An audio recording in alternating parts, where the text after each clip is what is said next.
Ok.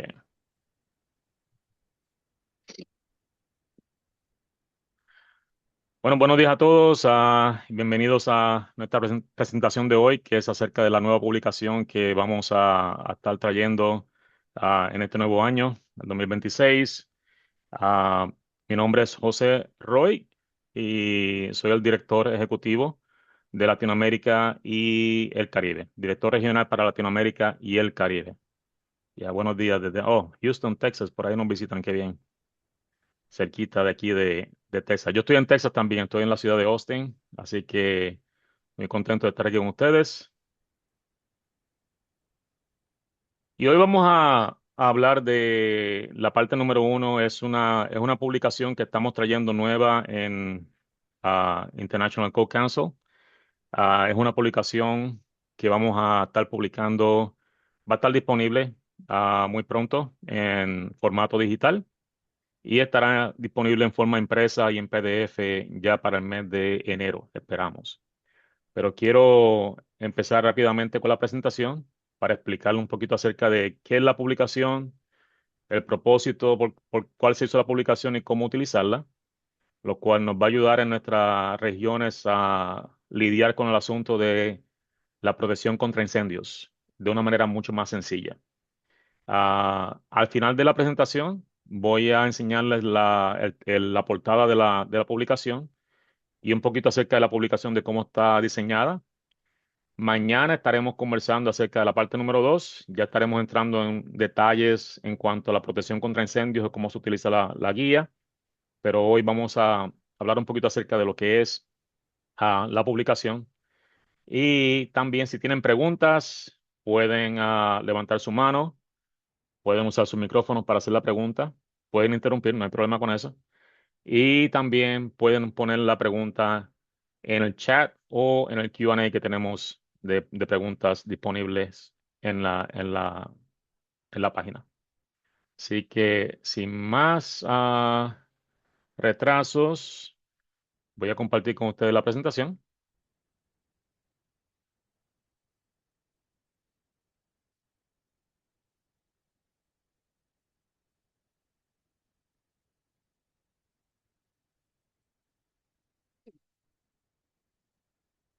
Lawrence, can you see it? Yes, looks good. Okay, perfect. Ok, la publicación que estamos presentando, el título es Aspectos Esenciales de Seguridad contra Incendio. Vamos a estar hablando de la parte número uno. Esta publicación está basada principalmente en lo que conocemos como el IBC o el Código Internacional de la Edificación, la edición del 2024. Eso es la edición más actualizada del código. Normalmente sabemos que retenemos los derechos de autor de esta clase. Eso es una parte legal. Pero aquí les doy un poquito acerca de mi presentación. Como les mencioné, hoy día estoy trabajando para ICC como director regional para Latinoamérica y el Caribe. Ah, Anteriormente estuve trabajando en la ciudad de Austin como director del Departamento de Desarrollos y también estuve trabajando o sirviendo como parte de la Junta Directiva de ICC. Ahí tienen mi correo electrónico y también el código QR en el cual pueden conectarse conmigo en las redes y pueden hacerme preguntas o cualquier ayuda que necesiten en su región. Sabe que estamos disponibles para ayudarle. Básicamente, nos gustaría saber, les pedí que si podían poner su nombre en el chat y quizás decirnos un poquito acerca de lo que ustedes hacen para saber la audiencia. Me imagino que tenemos personas aquí que tienen ingenieros de protección contra incendios, diseñadores, funcionarios del gobierno, quizás inspectores o revisión de planos. Así que nos gustaría saber básicamente a qué se dedican y la audiencia que tenemos hoy día aquí. Hoy día vamos a estar un poquito hablando de cómo aplicar estos conceptos y las disposiciones críticas de la protección contra incendios.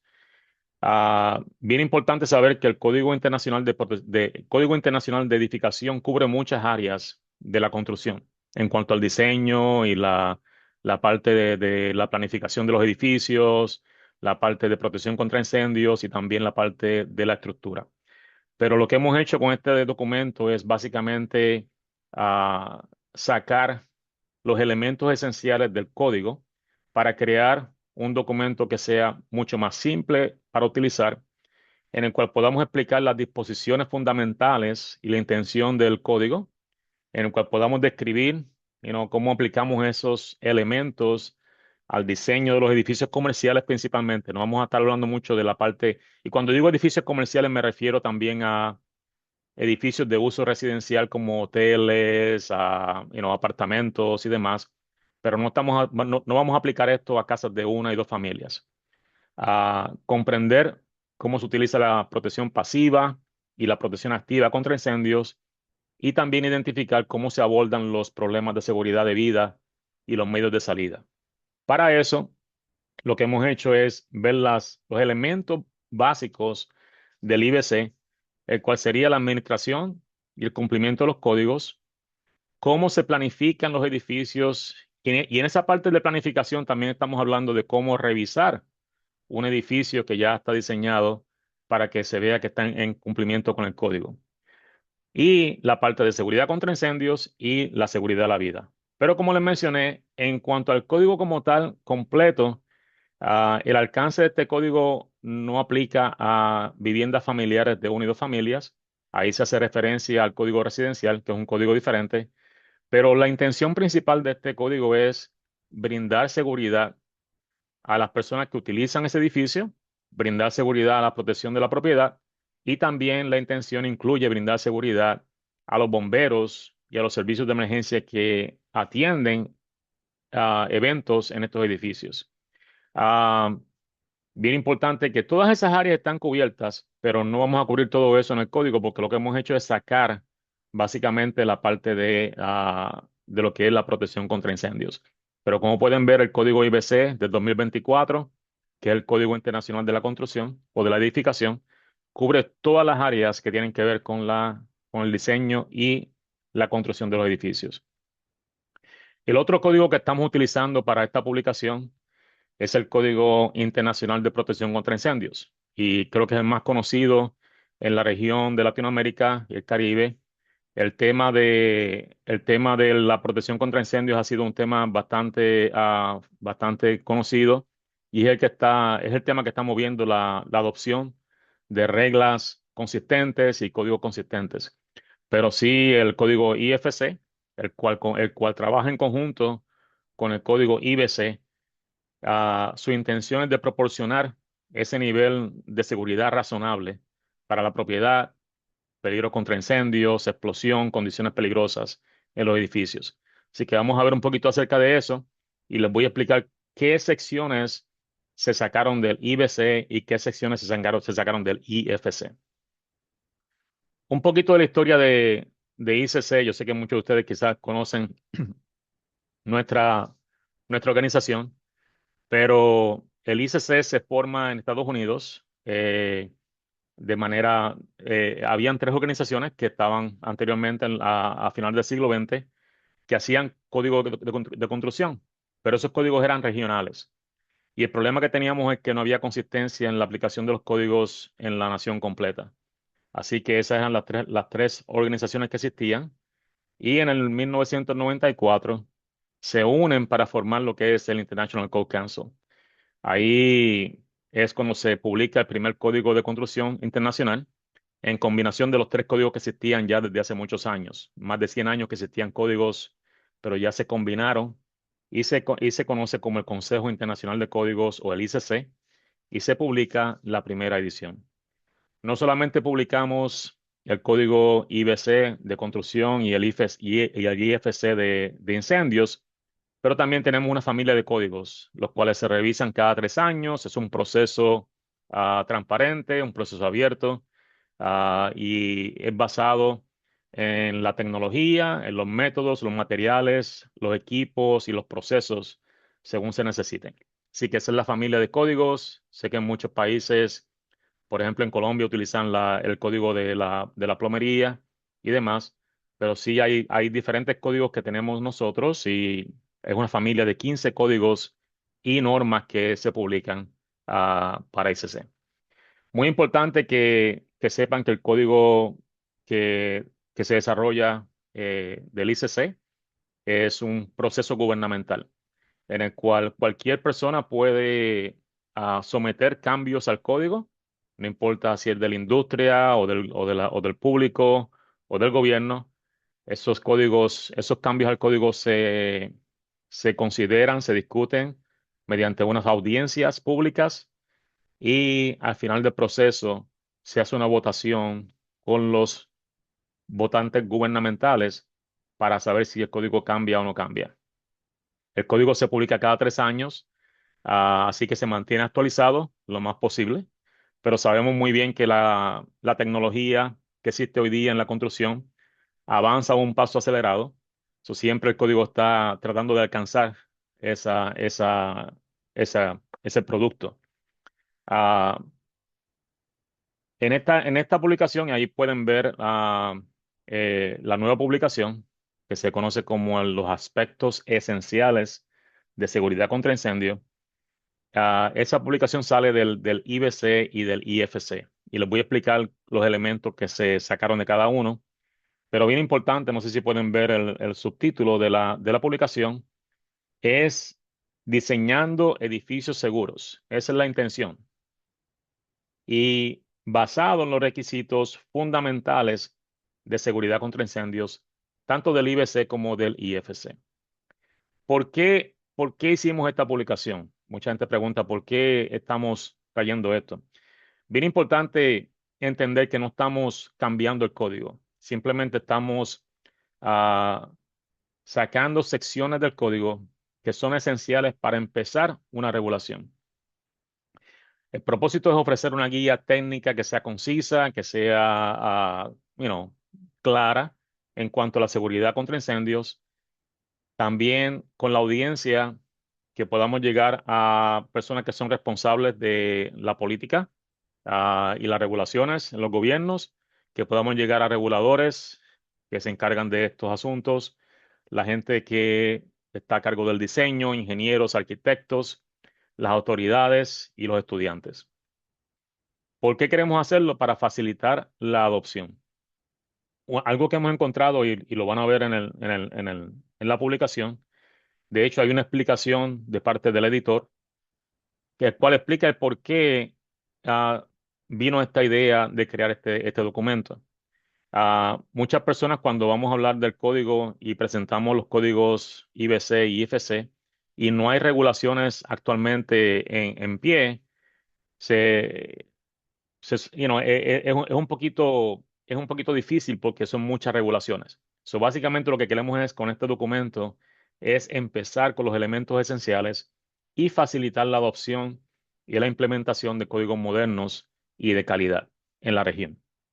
Hay un beneficio, clave de esto es apoyar esas decisiones, que sean informadas y que podamos básicamente establecer regulaciones que puedan proteger la vida en las comunidades y proveer esa comprensión compartida de los elementos esenciales.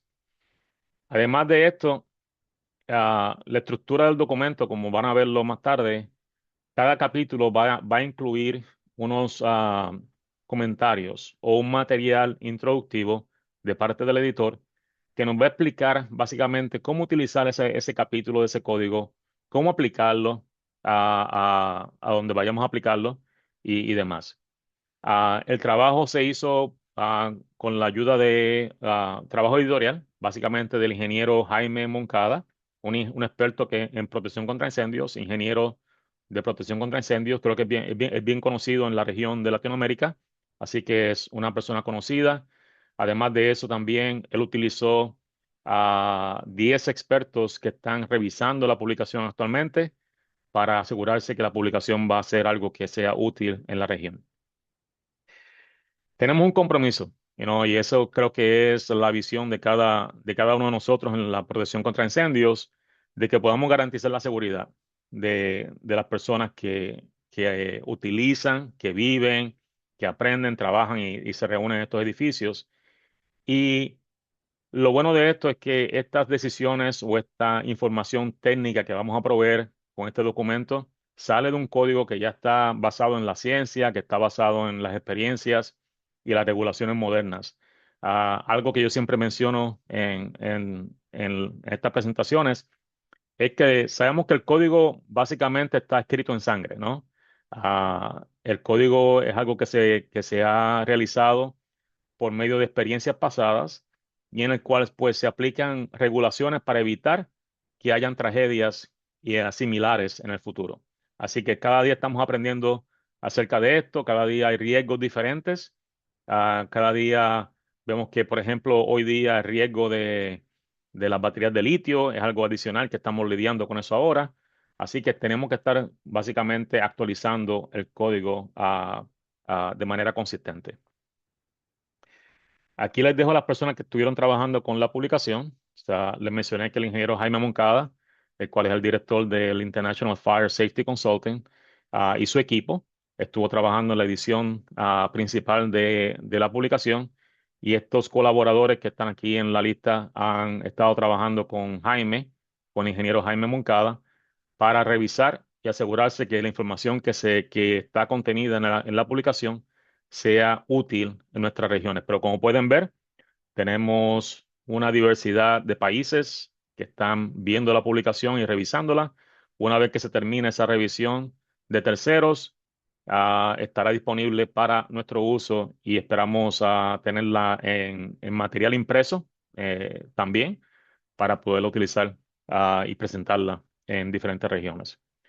Una meta que tenemos en el futuro, una vez que ya la publicación salga a edición, es crear unos módulos de certificación basados en las secciones del código. So, hoy en la mañana vamos solamente a revisar de una manera, you know, por encima lo que sí incluye el código y la publicación, pero en detalles, lo que queremos es crear una capacitación que pueda ayudar a los funcionarios de gobierno, como los diseñadores, ingenieros, arquitectos, personas que están trabajando con las inspecciones, revisión de planos, crear módulos que puedan ser dedicados a las sesiones del código y crear certificaciones de capacitación para esas unidades. Muy importante, queremos que esto sea una referencia global. O sea, esta publicación va a estar disponible tanto en español como en inglés. Y de hecho, quería también mencionar que la traducción al español del código IBC y del IFC se completó, la edición del 24, y ya esos libros están disponibles para el mes de enero en la librería. Pero sí queremos que esta publicación, que va a estar tanto en inglés como en español, sea una referencia global para estos países que están desarrollándose, especialmente vemos en América Latina, el Caribe, Medio Oriente, África y Asia, donde quizás no hay regulaciones actualizadas, algo que me he dado cuenta en mis conversaciones con diferentes países en Latinoamérica es que muchas de nuestras regulaciones están atrasadas, o sea, no están basadas en códigos y normas de los años 90, 80, y tenemos que actualizar esa normativa en nuestros países.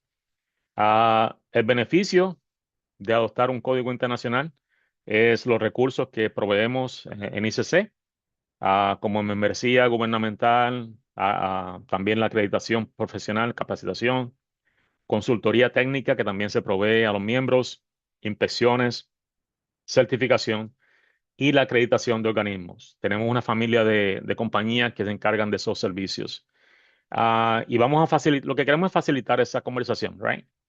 Facilitar la conversación, la modernización, para que se pueda garantizar el cumplimiento técnico de esta normativa.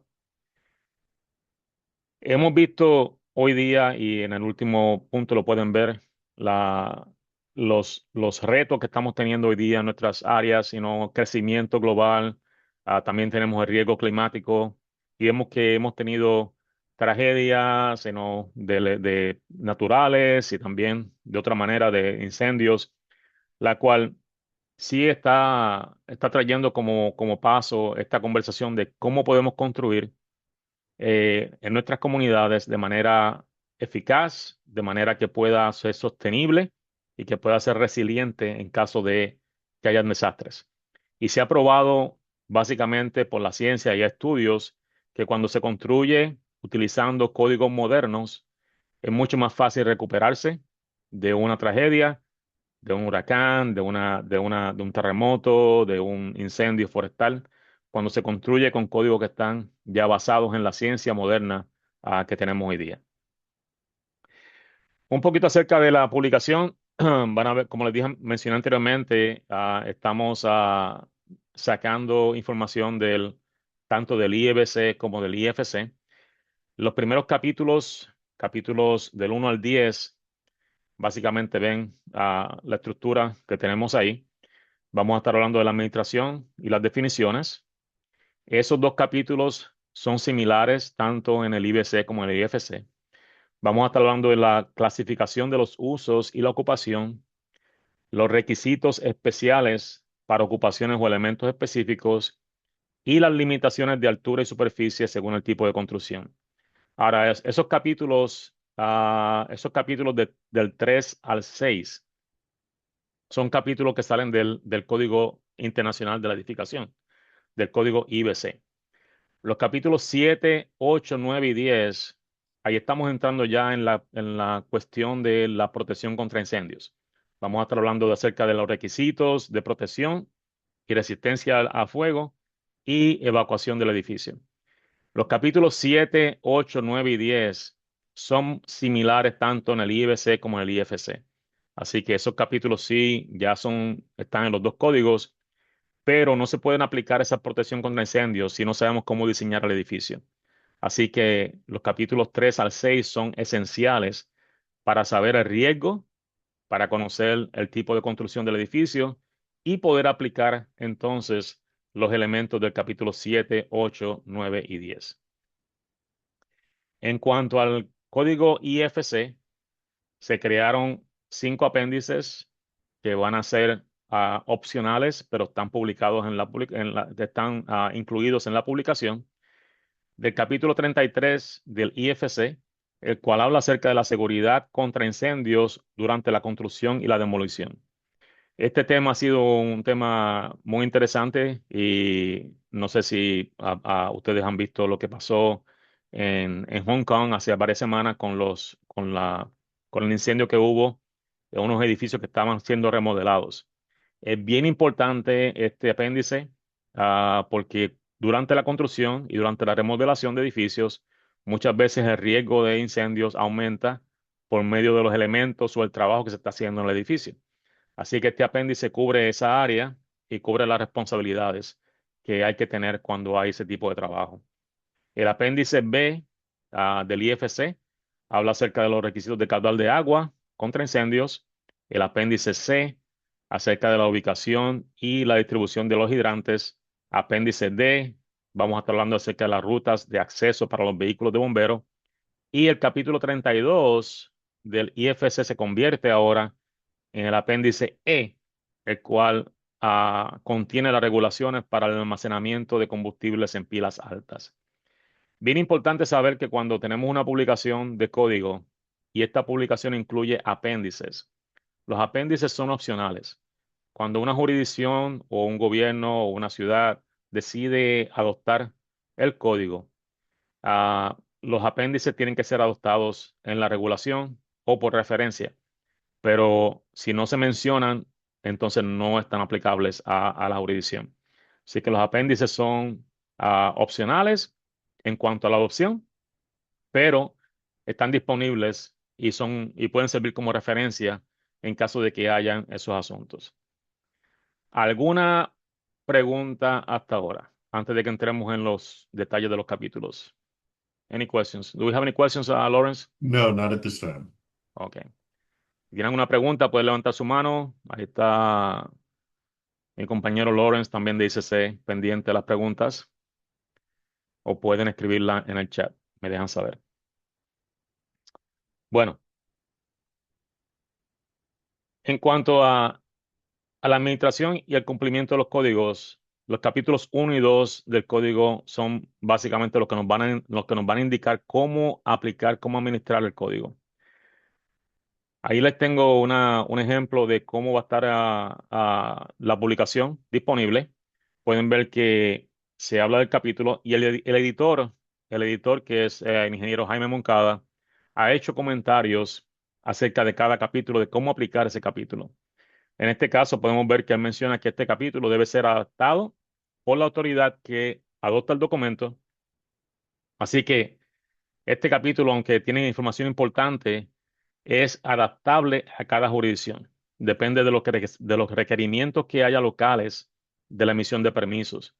Además de esto, lo más importante es que este capítulo requiere que antes de la construcción de la edificación, bien importante que se sometan los documentos para la aprobación y que se obtenga un permiso. Es importante notar que los documentos deben tener todo lo que tiene que ver con la resistencia al fuego, evacuación, sistemas de protección contra incendios. Y deben ser básicamente, como menciona el editor, firmados y certificados por ah, una persona que esté registrada o a cargo del diseño.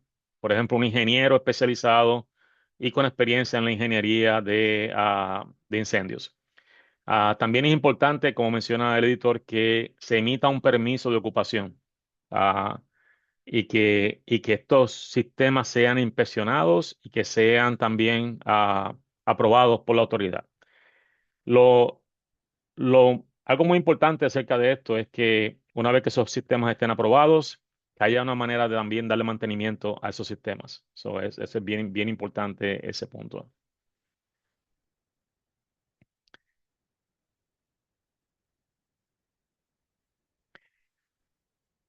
Muchas veces pregunta la gente, ¿cuál es la diferencia? Yo estoy familiarizado con las normas NFPA, con las normas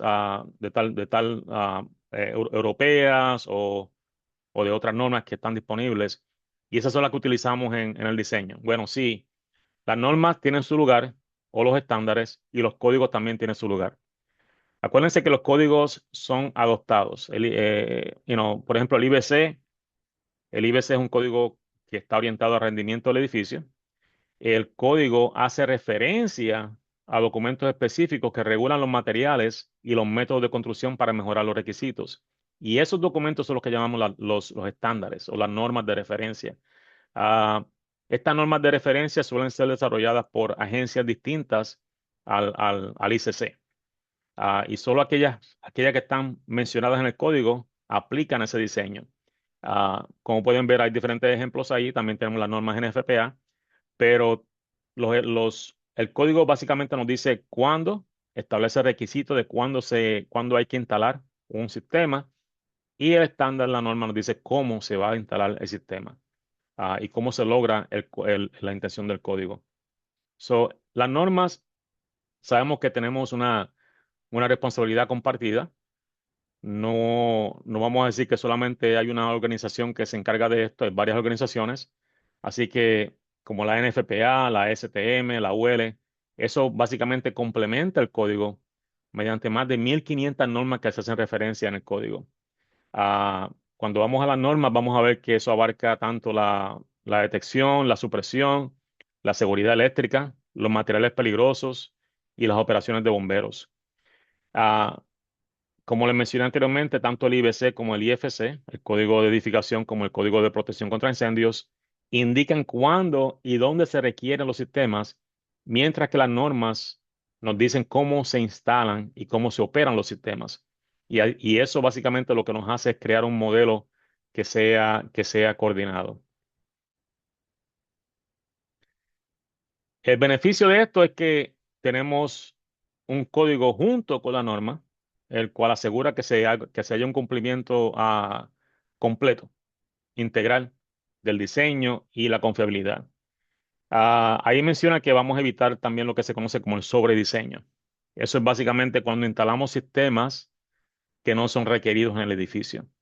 Vamos a ver cómo el código nos va a llevar de una manera sistemática a entender el riesgo del edificio basado en el uso, basado en el tipo de construcción, basado en el tamaño del edificio, basado en las salidas. Y en base a eso, los sistemas de protección contra incendios se instalan basados en esos riesgos. Muchas veces tenemos personas que diseñan un edificio y dicen, voy a poner rociadores automáticos. pero a lo mejor no es requerido. Y terminan con un sistema que quizás no es requerido para el edificio y que no se le da mantenimiento. Y entonces, creando una falsa, una falsa protección en el edificio. Bien importante también que cuando la autoridad adopta el código y crea ese departamento de seguridad, ya sea por la jurisdicción o sea por terceros, bien importante que ese funcionario que está a cargo es el que se encarga de dirigir ese departamento o ese trabajo, que se revisen los planos, que se emitan permisos, que se inspeccione el trabajo antes de que se cubra y que al final de cuentas pues se pueda emitir un certificado de ocupación para ese edificio.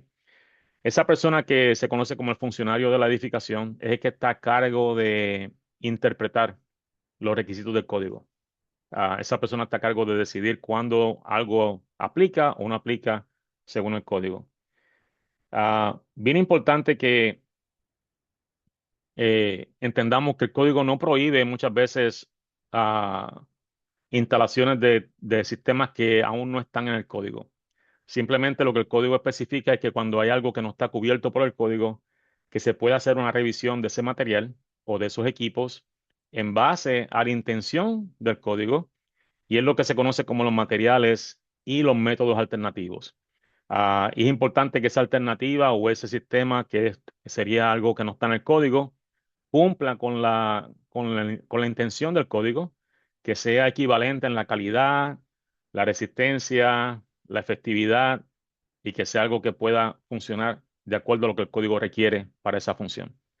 Así que el código no prohíbe, simplemente provee flexibilidad al funcionario para aceptar estos métodos alternativos basados en la intención del código. Bien importante, como les mencioné, los permisos. El código sí dice que se requieren los permisos para cuando hay construcciones nuevas, cuando hay remodelaciones, cuando se construye una adición al edificio. O bien importante, y esto es un asunto que no se ha aplicado mucho, es cuando hay, ups,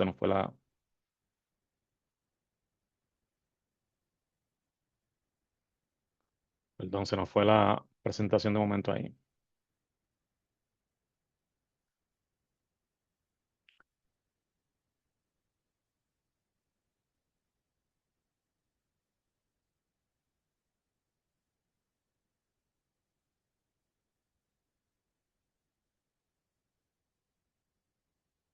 Se nos fue la presentación de momento. Ya mismo la comparto de nuevo.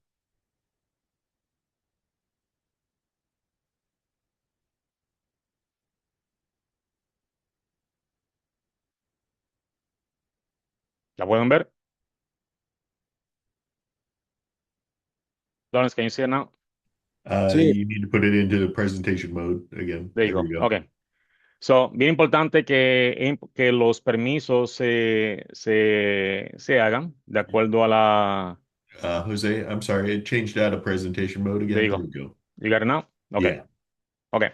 So, bien importante que se requieren los permisos, tanto para como mencioné, construcción, pero bien importante, muchas veces un edificio que se ha construido con cierto propósito cambia la ocupación de ese edificio y ese cambio de ocupación cambia también el riesgo del edificio y eso requiere que también haya un permiso para la revisión de ese nuevo riesgo. Puede ser que el riesgo baje o puede ser que el riesgo suba de acuerdo a la ocupación. Eso es lo que se conoce como un cambio de ocupación y es importante que también se realice un permiso para ese tipo de trabajo. Bien importante que cuando la persona somete estos planos a la jurisdicción, y el código también especifica esto, que haya un diseño completo, tanto de la localización del edificio en el sitio, como los planos de la planta, las elevaciones y las especificaciones. Por lo menos dos copias de los planos. Muchas jurisdicciones hoy día utilizan la revisión electrónica de planos, la cual es moderna, y entonces en ese caso pues se somete simplemente a ese programa y se distribuye de acuerdo a cómo se necesite. El departamento de construcción, como especifica el código, es el que está a cargo de revisar esos planos, si cumplen o no cumplen con los requisitos, si hay discrepancias en cuanto al diseño y en lo que el código exige, y ahí es donde se hacen los comentarios y demás, y empieza esa conversación entre el diseñador y la jurisdicción para hacer las correcciones y que se puedan revisar los planos con las correcciones. Una vez que ya eso se realiza, es cuando el permiso se puede emitir para la construcción de ese edificio. Y muy importante que hayan inspecciones. De nada vale tener un diseño que esté en cumplimiento y que los planos se hayan aprobado, pero que no hayan inspecciones durante la construcción. Y si no hay, a medida que avanza el trabajo de un proyecto, una vez que se emite el permiso, el departamento o quien esté a cargo de esta función realiza inspecciones para confirmar el cumplimiento de los planos y el cumplimiento del código. Básicamente, la persona responsable de llamar esas inspecciones es la persona que está a cargo del trabajo, y contactar a los inspectores para que se pueda emitir esa inspección antes de que el trabajo esté cubierto. Bien importante que no se cubra ningún trabajo que requiera inspecciones para que se pueda completar ese trabajo. Y muy importante también que haya un registro de las inspecciones. Es bueno tener un registro de si, aunque se utilicen compañías de terceros, que haya un registro tanto en el sitio de construcción como en el departamento de las inspecciones que se han realizado. Y una vez que se realizan las inspecciones finales, pues que se puede emitir un permiso de ocupación. Y básicamente esto ya ocurre al final del trabajo, una vez que ya se ha revisado que todo cumple con el código, tanto el plano como el trabajo realizado, y ahí se emite ese certificado de ocupación. Como pueden ver en la ilustración, esa es la información que debe contener.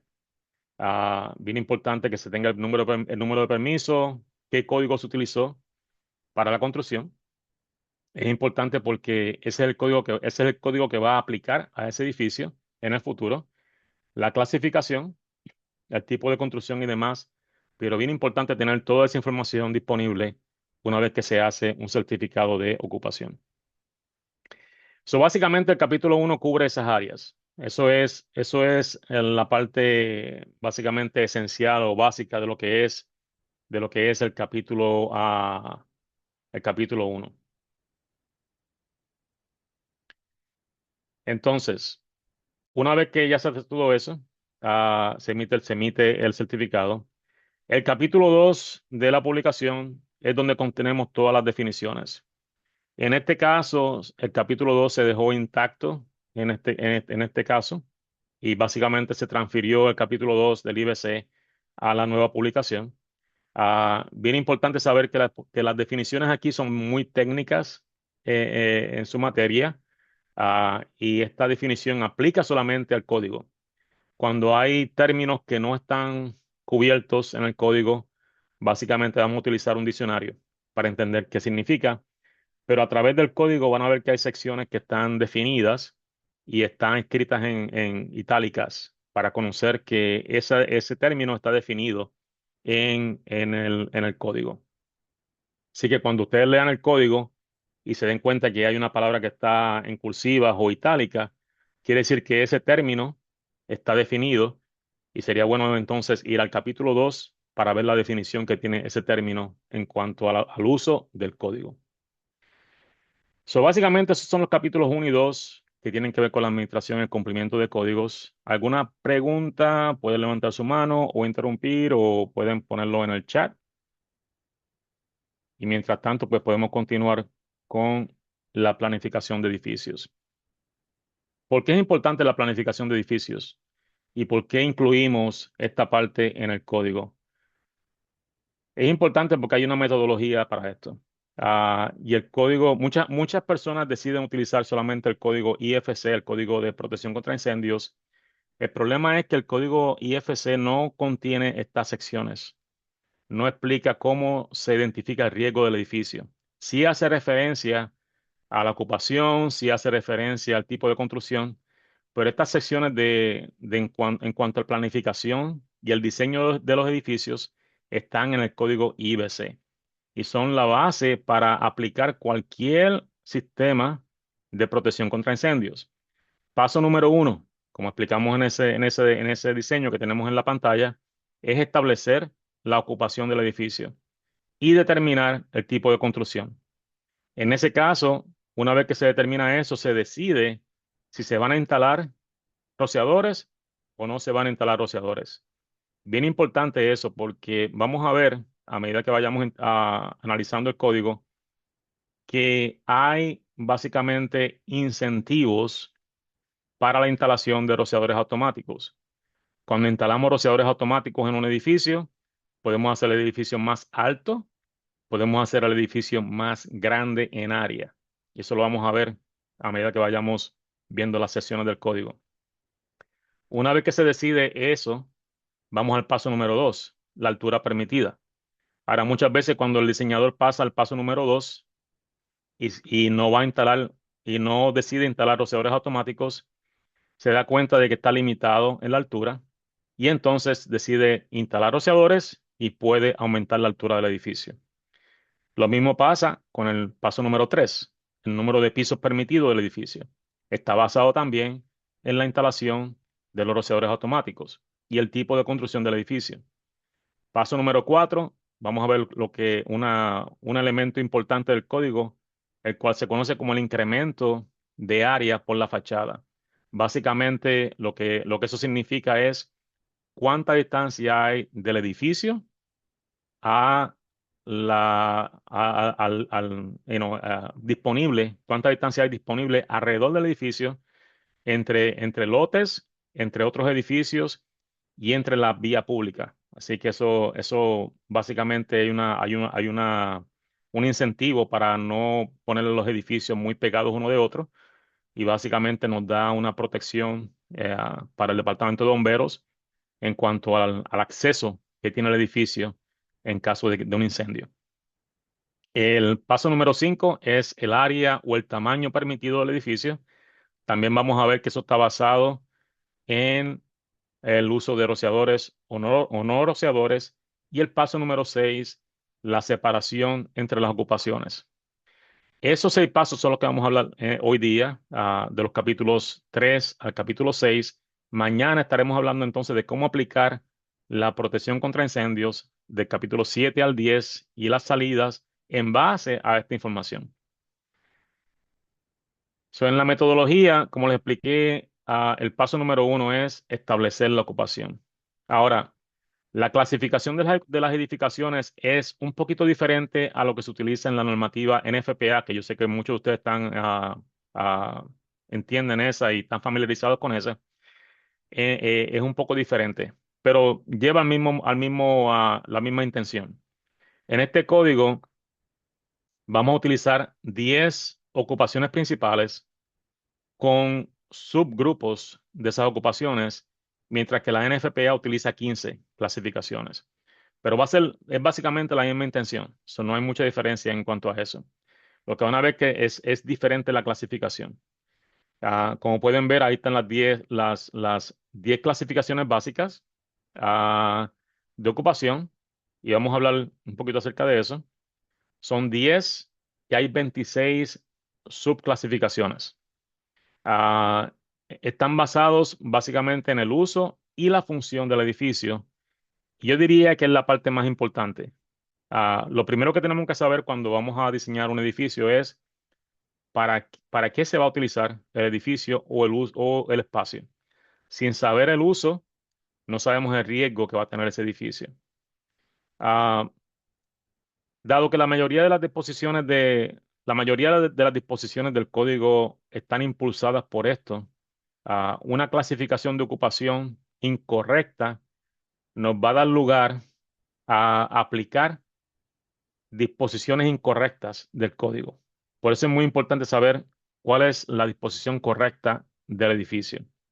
Así que no es el título del edificio, sino la ocupación que va a tener.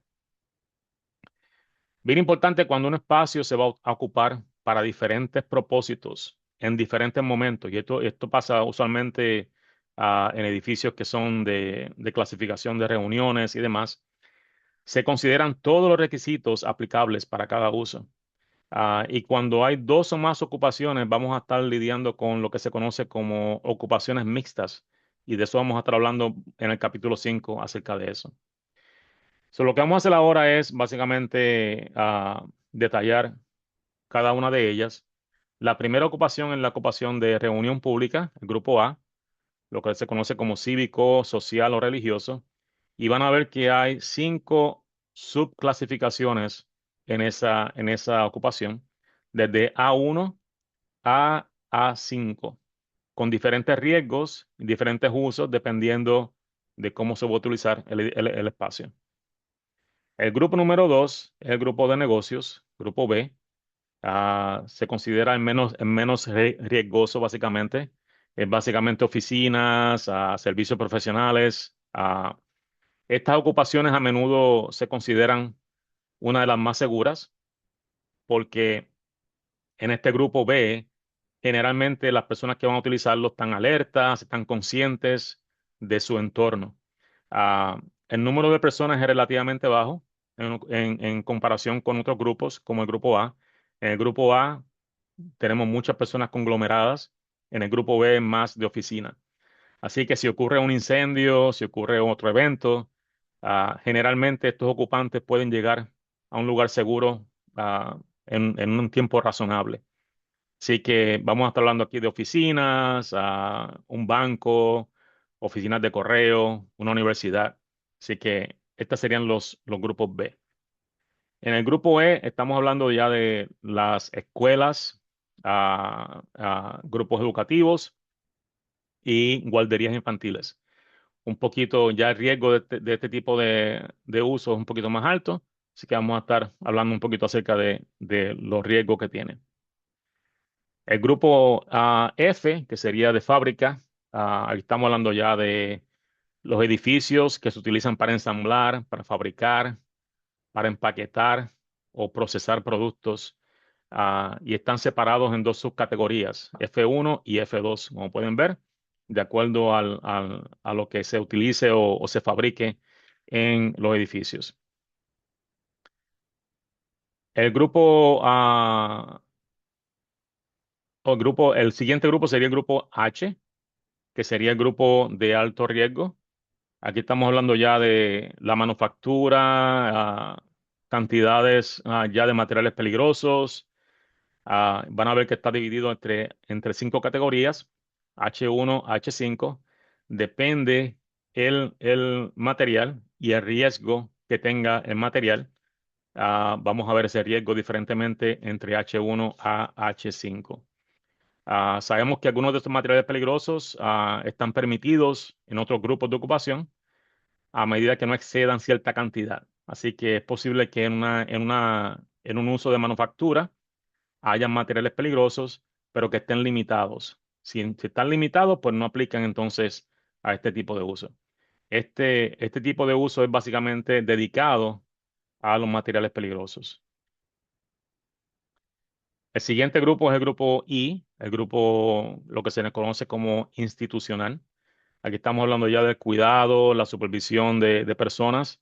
Como pueden ver, desde I1 a I4, desde hospitales hasta una cárcel. Y este tipo de uso es un poquito interesante, o es interesante, porque muchas veces las personas que están en este uso no son capaces de autopreservación. Puede ser que no sean capaces por motivo de que estén internados en el hospital o que que estén bajo restricción o estén bajo seguridad. Así que estas personas dependen de otras personas para poder salir del edificio o poder salvaguardar su vida y la seguridad en caso de un evento de un edificio. Así que es un riesgo bastante alto porque no pueden autoconservarse en este caso. El grupo mercantil, grupo M, aquí estamos hablando ya de, como pueden ver en la ilustración, mercancía que se exhibe, que se vende al público. Estas ocupaciones pueden ser tiendas minoristas, tiendas mayoristas, centros comerciales, y básicamente estamos hablando ya de la parte mercantil o y generalmente en este uso, aunque son usos quizás muy en tamaño grande, las personas generalmente están alertas y están conscientes y pueden salir de la emergencia en caso de una emergencia. El otro grupo que tenemos es el grupo R, que sería el grupo residencial. Pero aquí no estamos hablando de casas de una y dos familias, simplemente de residencial en cuanto a quizás hoteles o apartamentos o sistemas donde se cuida a las personas, cuidado personal.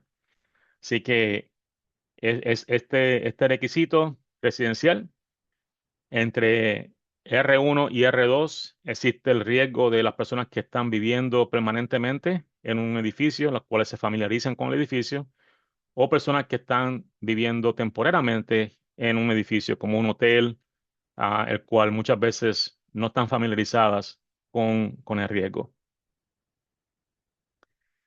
El siguiente grupo sería el grupo S, que sería el grupo ya de almacenamiento. Este grupo S1 y S2 son básicamente, pueden tener materiales peligrosos, pero que no se clasifiquen como grupo H. Así que tienen que estar limitados a, por ejemplo, el almacenamiento de bebidas alcohólicas con contenido menor o superior al 16%, clasificado como S1. Y básicamente en este caso se limitan las cantidades de combustibles para poder aplicar este uso de almacenamiento. Ocupaciones de utilidad y misceláneas, ya estaríamos hablando del grupo U. Aquí estamos hablando de edificios o áreas que son básicamente accesorias al edificio principal. Eh, Podemos hablar de quizás de muros de contención, un garaje privado, un granero, edificios que son básicamente para utilidades y que no tienen personas todo el tiempo en el edificio. Pero como pueden ver, esas son las clasificaciones. Y ese es el primer paso para el diseño del edificio. Determinar qué tipo de ocupación se va a utilizar en ese edificio. Y ahí vamos a empezar a clasificar el riesgo que tiene el edificio. Esa va a ser la primera parte. Ahora, hay unas ocupaciones que no están consideradas en esta lista y es lo que conocemos como ocupaciones especiales. Ah, en este caso estamos hablando de edificios de gran altura o rascacielos, edificios que son subterráneos, estacionamientos privados o públicos, hospitales, penitenciarias, instalaciones de atención ambulatoria.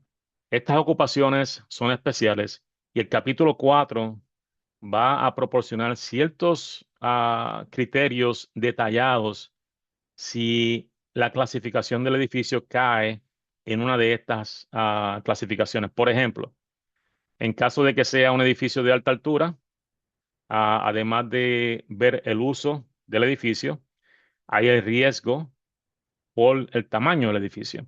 En este caso se identifica el edificio y se define como un edificio que es de gran altura y hay ciertas regulaciones, como por ejemplo lo que pueden ver en la lista, de cerramiento de humo, detección de humo, energía de reserva, alarma de incendio, rociadores, la columna hidrante. Además de esto, se requiere que estos edificios en las salidas tengan iluminación y esto fue un cambio importante en el código porque cuando no hay electricidad es importante saber, como pueden ver en la ilustración, la salida del edificio. También muy común, los atrios, es un uso bastante complicado en el cual hay espacios abiertos dentro del edificio, lo cual crea un sistema de chimenea, básicamente cuando hay un incendio. Ah, y es importante proveer ese tipo de protección a través de todo el edificio, que haya un sistema de control de humo y que estas áreas que están adyacentes al atrio estén protegidas con paredes de resistencia al fuego por lo menos de 1 hora, para que el incendio o el fuego, las llamas y el humo no vayan a correr de un piso a otro y que pueda haber un control rápido en caso de un incendio. Los garajes ha sido un tema bastante complicado últimamente, especialmente por el uso de vehículos eléctricos en muchas áreas. Muchos de los garajes no han sido diseñados para eso. Y en este caso, pues el capítulo 4 cubre ese tema de cómo, de cómo diseñar estos garajes privados, estacionamientos, si son encerrados, si son abiertos, la ventilación y los rociadores y qué tipo de construcción deberían tener para que sean protegidos. También este capítulo cubre los talleres de reparación. Es un riesgo un poquito diferente. Ahí estamos trabajando también con edificios que son utilizados para reparación de vehículos y hay cantidades quizás limitadas de materiales peligrosos también en ese uso. Pero básicamente, como pueden ver, capítulo 3, capítulo 4 es el que vamos a utilizar o son los que vamos a utilizar para determinar el uso y el riesgo de ese edificio. Una vez que tengamos ese uso definido, y sería la primera, como decimos, la primera marca o el primero en el checklist, ¿no? Que vamos a determinar el uso del edificio. La segunda parte de eso es determinar cómo está construido el edificio. Y en este caso vamos a utilizar el capítulo 6 para identificar el tipo de construcción. Ah, Estos tipos de construcción, como menciona nuestro editor aquí, se han definido a partir del análisis de la edificación, siguiendo los 6 pasos que explicamos anteriormente. Es importante saber que tanto la NFPA 220 como este capítulo 5 definen 5 tipos de construcción que en términos generales son similares. La diferencia es que este documento no requiere edificaciones con elementos constructivos de 4 horas de resistencia al fuego. En este caso, 3 horas de resistencia al fuego constituyen la mayor protección al fuego. Pero los que están familiarizados con la NFPA 220 van a ver que es básicamente similar en cuanto al tipo de construcción. Los tipos de construcción están basados en la resistencia al fuego de los edificios, en los elementos clave del edificio, si son combustibles o no son combustibles, y si están protegidos. Y el tamaño del edificio, después de eso, va a estar directamente relacionado con el tipo de construcción. O sea, cuán alto, cuán grande puede ser el edificio, depende principalmente de cómo se va a construir ese edificio. Aquellos, los edificios que tengan un tipo de construcción de tamaño limitado, porque son combustibles, mientras que lo que tengan una construcción que no sea combustible, pueden ser más altos, pueden ser más grandes, en algunos casos hasta ilimitado. Bien importante también saber que cuando vamos a clasificar un edificio, ah, que se clasifique con solamente un tipo de construcción, basado en el cumplimiento total. Así que si un edificio tiene diferentes tipos de construcción, vamos a seleccionar el más riesgoso para clasificar ese edificio. Ah, Aquí le tengo un ejemplo de la tabla que se utiliza, la tabla 601, la cual establece los requisitos de la clasificación de resistencia al fuego para elementos de la edificación.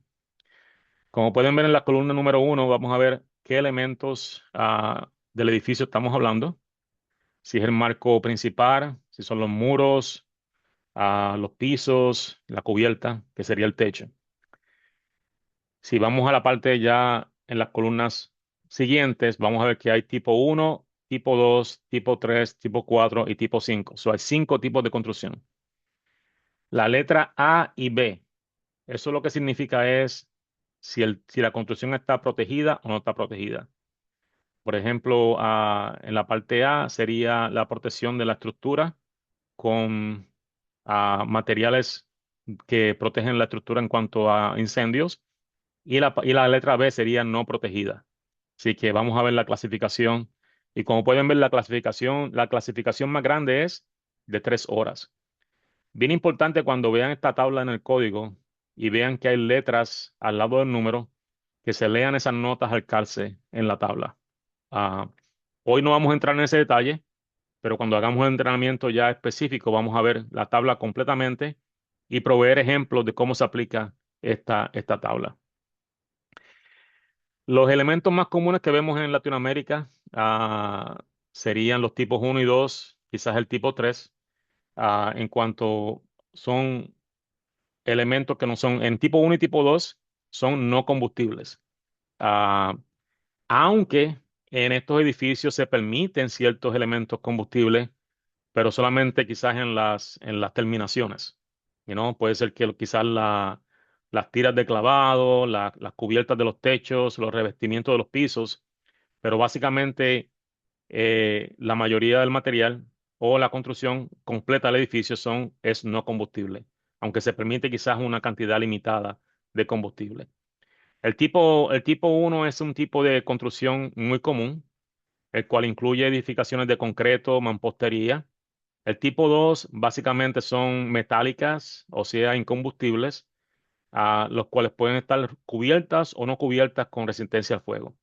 Ya cuando hablamos de tipos 3, 4 y 5, estamos hablando de madera.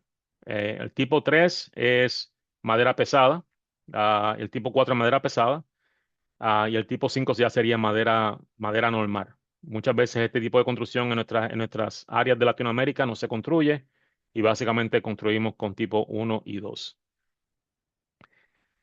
Así que esa sería la metodología y esa sería la parte número uno. Ya sabemos básicamente el uso, sabemos el tipo de construcción y ahora vamos a decidir si vamos a instalar o no instalar rociadores automáticos y vamos a ver por qué.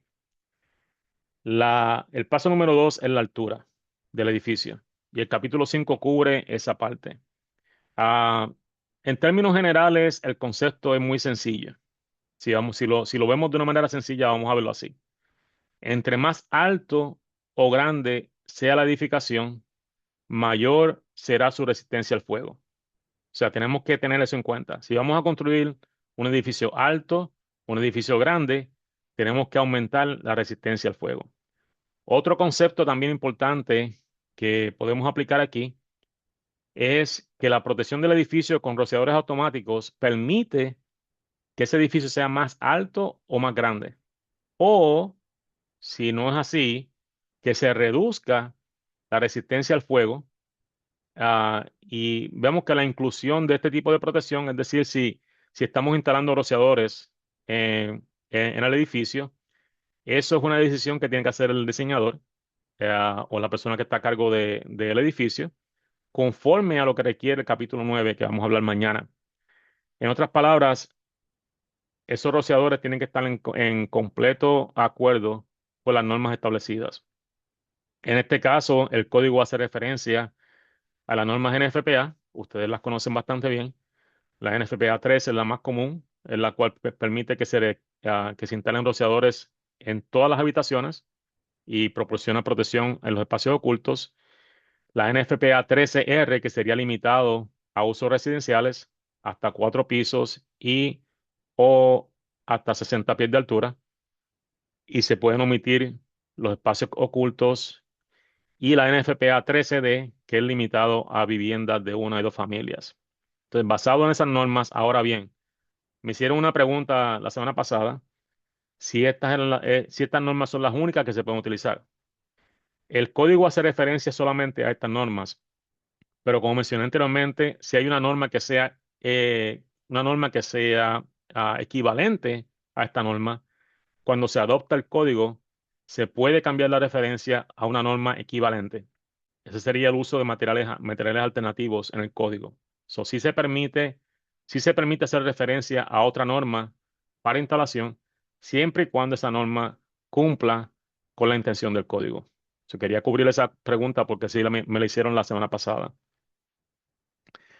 En la altura, como les mencioné, está basado en el uso o el no uso de los rociadores. Como pueden ver, en este caso tenemos la altura de la edificación admisible por pies por encima del plano del nivel del terreno. Y les voy a explicar qué significa eso. Pero antes de eso, pueden ver que la tabla, y ahí les puse un ejemplo de la tabla, la primera columna nos identifica la ocupación o el uso del edificio, el grupo del edificio. En la segunda columna vamos a ver que dice, vea las notas al pie de página, pero ven las letras NS y la letra S. NS significa no sprinkle, son no rociadores, y la S significa rociadores. Eso no se tradujo en el código porque ya está clasificado de esa manera, pero la NS es cuando no se instalan rociadores, la S es cuando se instalan rociadores. En el grupo R pueden ver que hay S13D, S13R y la S. Quiere decir que hay diferentes tipos de rociadores basados en las normas NFPA. Ahora, cuando vamos a la parte, seguimos la columna, vamos al tipo de construcción y pueden ver la A y la B, que significa protegida o no protegida, y el número que ven ahí en la tabla es en pies. Habría que hacer la conversión a metros si utilizan el sistema métrico, pero esa es la altura límite de ese edificio. Como pueden ver en el tipo 1, en la letra A, que sería protegido y no combustible, cuando dice UL significa unlimited o ilimitado. En este caso, un edificio de tipo 1A, la altura de ese edificio es ilimitada, con rociadores o sin rociadores. En los usos A, B, E, F, M y S y U. En el caso de la parte residencial, está limitado. Depende el tipo de rociador que se utilice. Si utilizan rociadores 13R o 13D, hasta 60 pies de altura. Y vemos cómo pueden ver a través de la tabla la diferencia que hay entre instalar rociadores o no instalar rociadores. Por ejemplo, un edificio A tipo 2, en este caso, tiene un límite de 65 pies ah, cuando está protegido, si no tienen rociadores, pero hasta 85 pies si tienen rociadores. Así que pueden ver el incentivo que hay para un diseñador, para un desarrollador de edificios, cuando pueden construir un edificio más alto mediante la instalación de rociadores. Esto es muy importante para la industria de rociadores, porque ustedes pueden utilizar esto como un incentivo para mercadear el rociador. En caso de que la persona decida instalar el rociador, puede construir más alto y más grande el edificio. El nivel lo que se conoce como el nivel plano del promedio, por ejemplo, ahí tiene un ejemplo.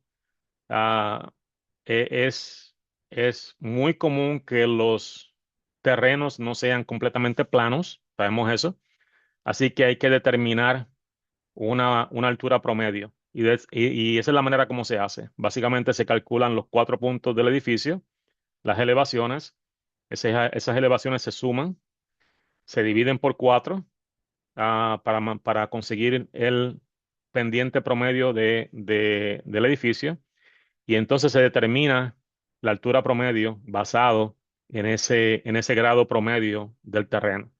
Así que no es como decimos blanco y negro, y decimos que el edificio es de tal altura, sino que hay que calcular el grado promedio de ese edificio, para determinar la altura del edificio. Este tipo de detalle vamos a entrar más en detalle ya cuando tengamos el entrenamiento ya para este capítulo, pero básicamente lo que quiero es darle una idea de cómo se utiliza esta tabla. Entonces de ahí pasamos al paso número 3, que sería determinar, ya sabemos la altura del edificio. Vamos a determinar ahora cuántos pisos independientes puede tener ese edificio. Un ejemplo de esto es la tabla 504.4. Y ahí pueden ver también el ejemplo basado número 1, como pueden ver en la columna número 1, la clasificación del edificio o el uso. Y de ahí bajamos o pasamos a la columna número 2, que sería sin rociadores y con rociadores. Y ahí se determina entonces el tipo de construcción y cuántos pisos está límite para ese edificio. Ah, los pisos están relacionados básicamente con la altura del edificio. O sea, el código no determina cuán alto es el piso, eso lo determina el diseñador. O sea, el diseñador tiene tanta altura máxima para el edificio, cuántos pisos puede poner en esa altura, eso lo determina el diseñador, pero tiene un límite de pisos basados en esta clasificación. Como pueden ver, por ejemplo, un tipo 2 en la clasificación A1, que sería un hotel, ah, estaría limitado a 3 o 4 pisos si es tipo 2, dependiendo si tiene o no tiene rociadores. O si es tipo uno, que sería no combustible, ya sería un hotel de hormigón, de cemento, concreto, ya sería ilimitado, tenga o no tenga rociadores. Pueden ver un ejemplo de cómo se determina el plano del nivel del piso y también si el piso está por debajo o por encima de lo que se conoce como el sótano del edificio. Bien importante esa clasificación porque ese piso no cuenta si es un sótano para el edificio.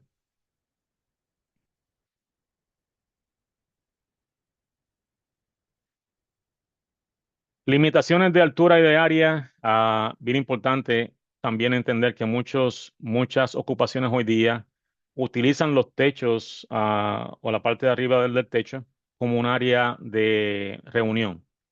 En este caso, el código también clasifica ese asunto y aunque se permite, no se considera como un piso ocupado, pero es importante que el piso que está por debajo de ese techo esté protegido para ese uso de ese techo.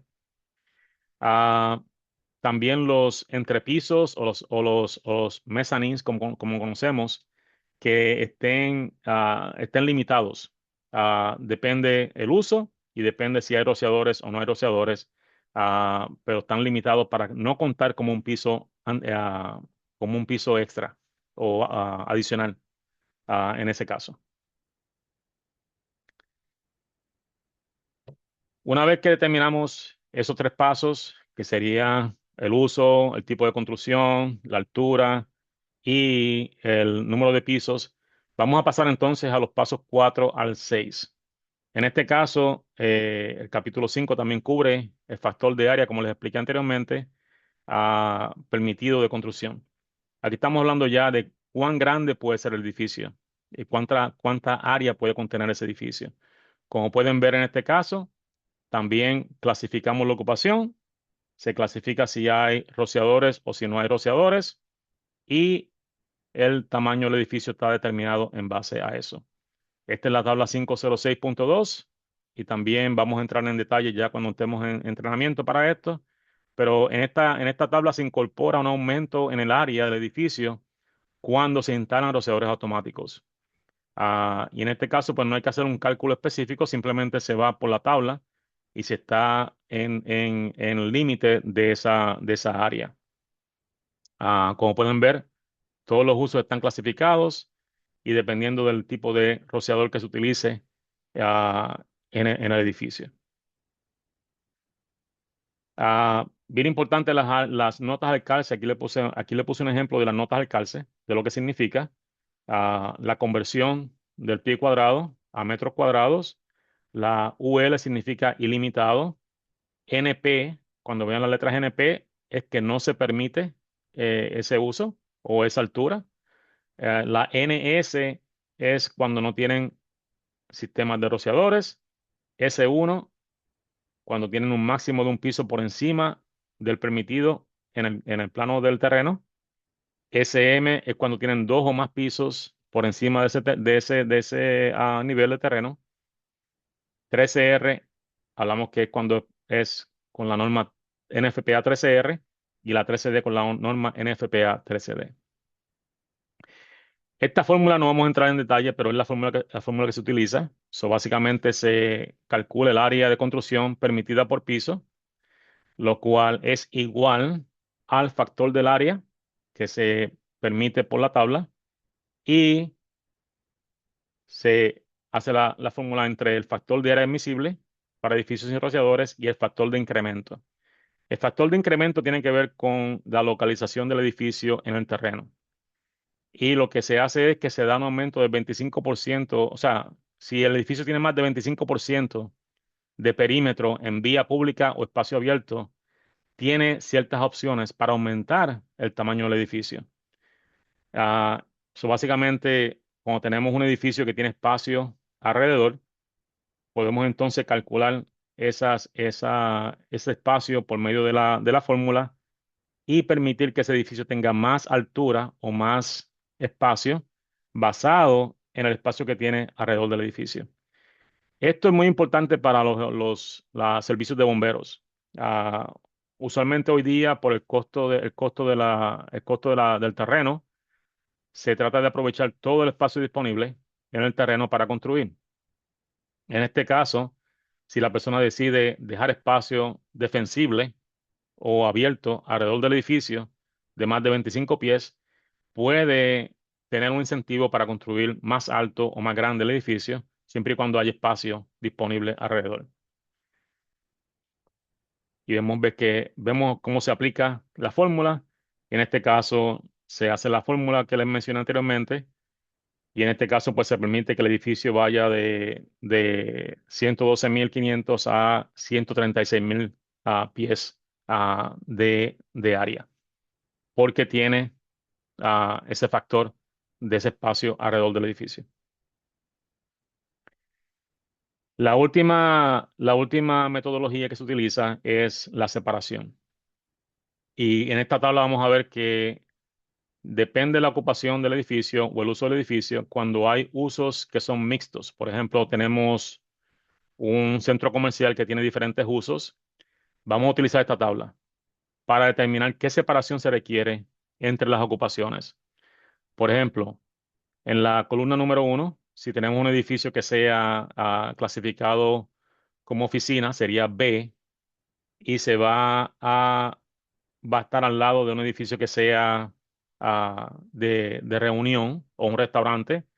Pueden ver que inmediatamente cuando vemos la columna A y E en la parte de arriba, tenemos con rociador o sin rociador. Por ejemplo, una separación de oficina a un restaurante con rociadores tendría que tener una separación de 1 hora, o sin rociadores una separación de 2 horas. Y en base a esto se determina qué tipo de separación hay que hacer para ese edificio. Un ejemplo de eso, y esta es la opción que tiene el diseñador. Hay varias opciones. Puede, puede hacer la separación basada en el uso, o puede decidir cuál es la ocupación más riesgosa o con más riesgo en ese edificio y hacer la protección contra incendio completa para el edificio para que no haya separación entre las unidades. En este caso, si vamos a hacer la separación por uso, ah, vamos a ver que hay una separación requerida entre el grupo A, que sería un restaurante, a los grupos M y el grupo B, pero en el caso de la separación de S1M, ahí no se requiere separación. La opción sería ver todo el área del edificio, qué se requiere para todo el edificio en cuestión de protección contra incendios, y en este caso utilizar el requisito más restrictivo que se requiere para el edificio, y de esta manera no hay separación en las unidades. En esta opción de clasificar el edificio como un edificio de ocupación no separada, es mucho más simple para el diseñador, porque en este caso, cuando se van a cambiar los usos del edificio, ya que se aplicó el requerimiento más restrictivo, es mucho más fácil para hacer cambios en un edificio como este cuando no hay separaciones requeridas en el edificio. Así que hay opciones en el código, pero todo depende de la persona que está diseñando el edificio o que está haciendo la revisión. Ah, Bien importante cuando hay ocupaciones que son pequeñas, por ejemplo, en este caso vemos una factoría, pero también hay una oficina. En este caso, si es menos del 10%, pues no hay que hacer una separación en este caso. Simplemente se considera un uso subsidiario de la ocupación principal. Algo que hemos visto muy común en muchas áreas y es la nueva manera de trabajar, son unidades que son de vivienda y de trabajo combinadas. En este caso, pues vemos que son clasificadas como tipo R2. En este tipo de construcción vemos que hay personas que tienen un edificio que es comercial, pero tiene un espacio residencial en la parte de arriba. So, hay una separación. Usualmente son personas que trabajan y viven en el mismo espacio, y se limita el tamaño hasta 3.000 pies cuadrados, y no se permite que la parte residencial que la parte no residencial sea mayor de 50% de todo el área. Y se limita el tamaño de empleados también, en este caso. Los usos incidentales también están cubiertos en este capítulo 5. Básicamente estamos hablando de las funciones auxiliares. Estamos hablando de quizás de cuartos, de calderas, cuartos que tienen maquinaria, ah, ah, que son accesorios al edificio, pero también la tabla 509.1 nos da los usos y la separación o la protección. Por ejemplo, un cuarto de caldera con un equipo de consumo superior a 400,000 BTUs por hora puede tener una separación de 1 hora o puede tener un sistema de rociadores automáticos. Vemos también como en este caso los rociadores también proveen la protección contra incendios en vez de la separación que requiere la ocupación. Ok, con eso terminamos los primeros capítulos de la primera parte de la publicación. Ah, En este momento quiero abrir el piso para cualquier pregunta, cualquier discusión que tengamos y quiero proveerles también en la parte izquierda tienen nuestro enlace para la página en español de soluciones globales de ICC y en la parte derecha pues tienen mi contacto en LinkedIn para que puedan comunicarse conmigo. Pero ahora quisiera abrir el piso para cualquier pregunta que tengamos, cualquier comentario. Y en el tiempo que tenemos disponible, quiero enseñarles un poquito acerca de la publicación y cómo va a estar diseñada. Así que, Lawrence, do we have any questions? No, not at this time. Okay. So si ya cogieron nota de los QR, voy a parar la presentación.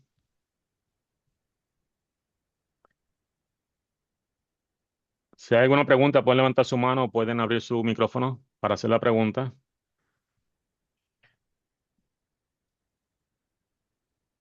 I see a hand raise, Lewis. Sí, Luis Gonzalo, dígame. buenos días, gracias, Roy. Eh, la pregunta es, en dado caso que mencionan que cuando se clasifica ya el edificio y la altura, mencionas que hay que colocar rociadores y este está en base a NFPA, si hay una normativa superior a esa, se puede utilizar, pero Sí. no menor a lo que pide NFPA.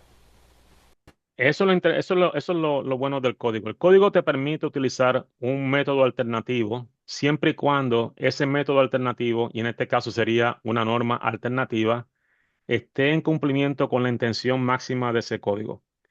Entonces, si hay una norma que quizás regula la instalación de rociadores automáticos. Creo que hay otras que no FM y otras normas que son equivalentes y la persona que está en la jurisdicción considera eso que sea equivalente a la norma NFPA, sí se puede utilizar. Y en este caso se documenta el uso de esa norma alternativa que está en conjunto con eso. No debería ser menor. Sí, si se requiere una protección completa, como diríamos NFPA 13, tiene que ser una norma que cumpla o que sea mayor a esa instalación. No sería bueno quizás reducir esa instalación porque entonces incrementaría el riesgo de la protección contra incendios a menos que puedas añadir otros elementos diferentes. Pero ahí entonces la persona que está diseñando el edificio tendría que determinar cuál sería lo equivalente a esta norma que estamos haciendo referencia. ¿Te Gracias. contesté? ¿Ok? Bien. Pero eso es una ventaja. Una ventaja de un código ya consistente es la ventaja de tener la flexibilidad de utilizar normas alternativas, de utilizar métodos alternativos, porque el código básicamente cuando lo estudiamos, el código tiene un requerimiento, ¿ok? Ah, y tenemos que ver el porqué de ese requerimiento en el código. ¿Por qué se requiere por qué se requiere que haya un sistema de evacuación de humo en las escaleras, si es un edificio de alta altura? La intención de ese requisito es que cuando las personas estén escapando un incendio, que las escaleras no estén llenas de humo, básicamente. Entonces, hay un sistema de evacuación de humo mecánico, pero ¿cómo se puede resolver de otra manera? Bueno, pues se pueden tener escaleras abiertas. Si hay escaleras abiertas fuera del edificio, no hay acumulación de humo. Hay métodos alternativos en todo esto. Así que eso es lo importante de ver en el código. Déjame enseñarles entonces, por ejemplo, esta es la publicación que vamos a estar distribuyendo. Ah, Este sería la cubierta de la publicación. Es básicamente los aspectos esenciales de seguridad contra incendios.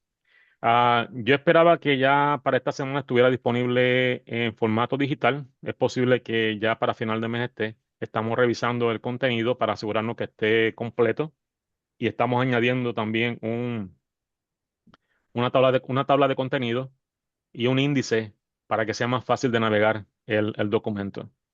Como pueden ver, el documento es basado en el IBC y en el IFC, como les mencioné. Nuestro editor es el ingeniero Jaime Moncada, el cual es ingeniero de protección contra incendios. Y en la publicación tenemos un mensaje de bienvenida de nuestro CEO o la persona que está a cargo del ICC, el cual explica básicamente la intención de esta publicación. Es una necesidad que hemos visto en varios países, varias jurisdicciones que carecen de los recursos o la capacidad de implementar todo un código completo. Así que tenemos que empezar con algo, ¿verdad? Lo importante es empezar con la protección contra incendios básico y de ahí en adelante entonces ya añadir otras regulaciones ya cuando se vaya aplicando el código de construcción. Otro asunto importante en la publicación, van a ver un prefacio, el cual explica el propósito de la publicación. Vamos a hablar un poquito acerca de la historia del ICC. Toda esta información va a estar disponible en la publicación y también cómo se utiliza y adopta el código. Muy importante ese asunto y qué papel juegan las normas en el código y la referencia global que tenemos. Otra cosa que van a ver aquí en la publicación es las notas del editor de parte del ingeniero Jaime Moncada. Y aquí él nos explica por qué él vio la necesidad de hacer una publicación que sea simple, que sea concisa, porque muchas veces cuando vamos a las autoridades y presentamos el código IBC o el código IFC o las normas que sean, se sienten abrumados por la cantidad de información que hay y muchas veces esa conversación se queda solamente en eso, en una conversación y no se mueven las regulaciones. Así que teniendo una guía simple, una guía más concisa para aplicar la protección contra incendios. Esperamos que esto pueda también traer la conversación para la adopción de códigos en las jurisdicciones que necesitan este tipo de información. Ah, Como les expliqué también en la publicación, el ingeniero Jaime Moncada o está trabajando con 10 colaboradores, ingenieros de protección contra incendios, los cuales ellos están revisando el material de esta publicación. Una vez que ellos aprueben el material, la tendremos disponible para la distribución. Así que lo que esperamos es que ya para el mes de enero, finales de enero, podamos tener los libros ya en físico y podamos poder distribuirlo ya en las Fire Expo y otras reuniones que tengamos en Latinoamérica y en diferentes países. Ok, Jose, pregunta, sí. we have a couple questions in the chat. Yes. Let me see. Let me check it out. ¿Cuál sería el mapa de proceso para que el ICC sea adoptado por un país o ciudad?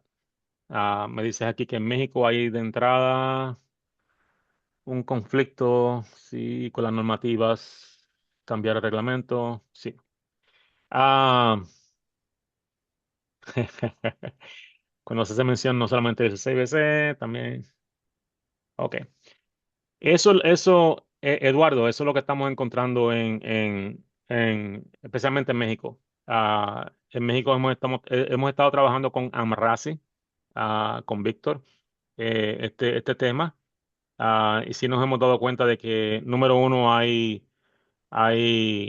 consistencia, número uno, en la aplicación de normas. Cada jurisdicción aplica normas diferentes, pero hemos estado en conversaciones con las autoridades.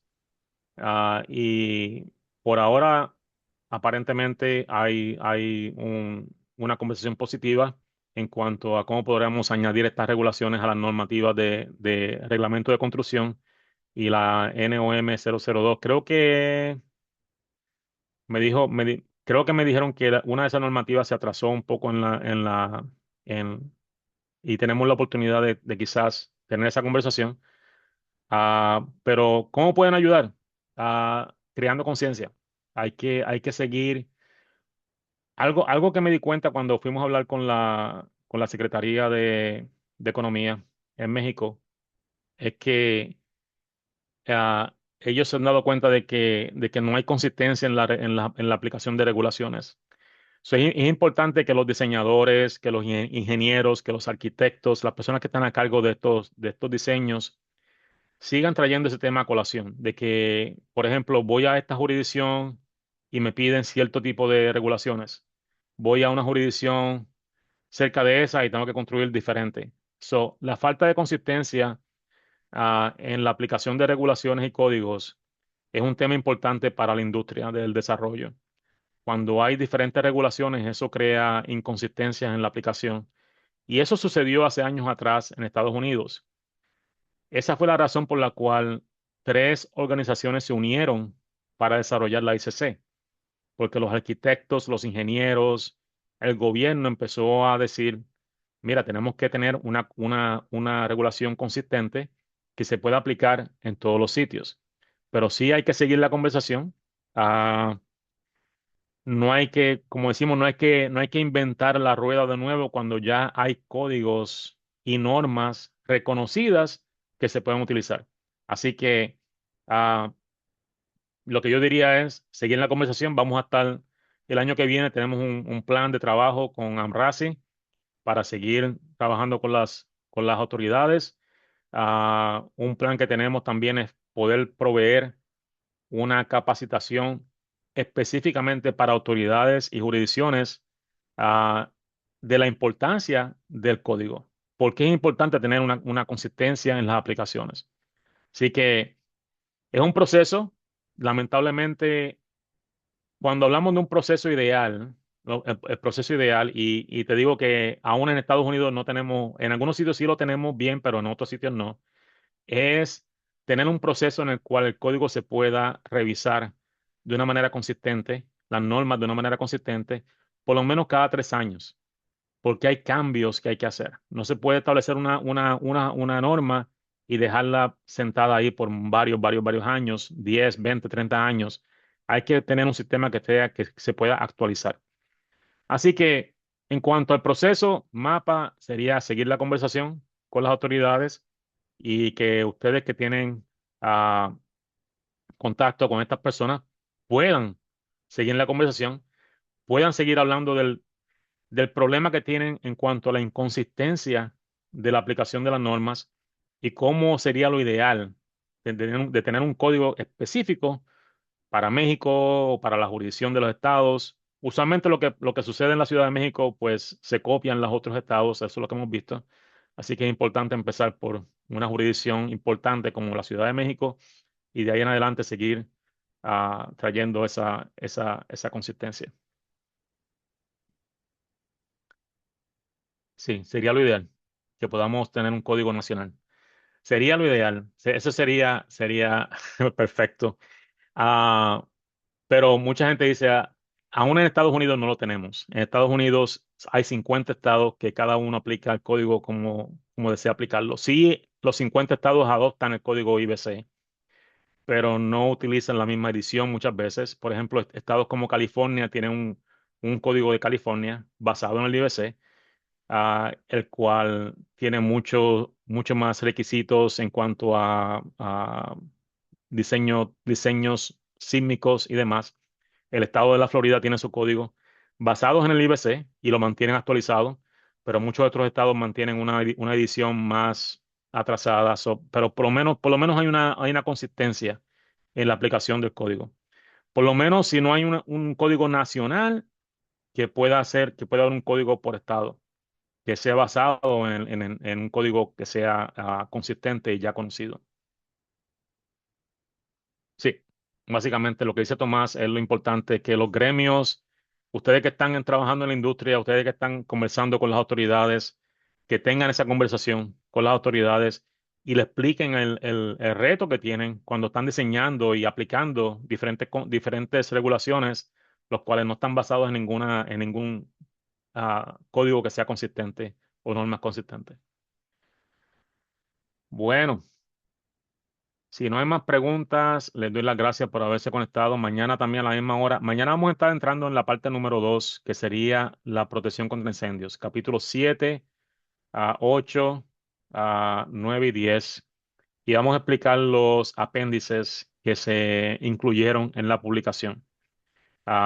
Muy importante eso. Y con eso pues cerraremos el año presentando esta publicación y ya para el año que viene, ya enero, pues ya tenemos la publicación y vamos a estar presentando capacitaciones específicas de los elementos y ya proveyendo ejemplos de cómo utilizarlo y esperamos también poder tener conversaciones con las autoridades para la adopción de este código. Así que, sin más ni menos, si no hay más preguntas, les doy las gracias y les regalo un poquito más de tiempo en su agenda. Sé que ustedes están muy ocupaditos y mañana nos podemos reunir también otra vez a las 9 de la mañana. Gracias, Tomás. Lawrence.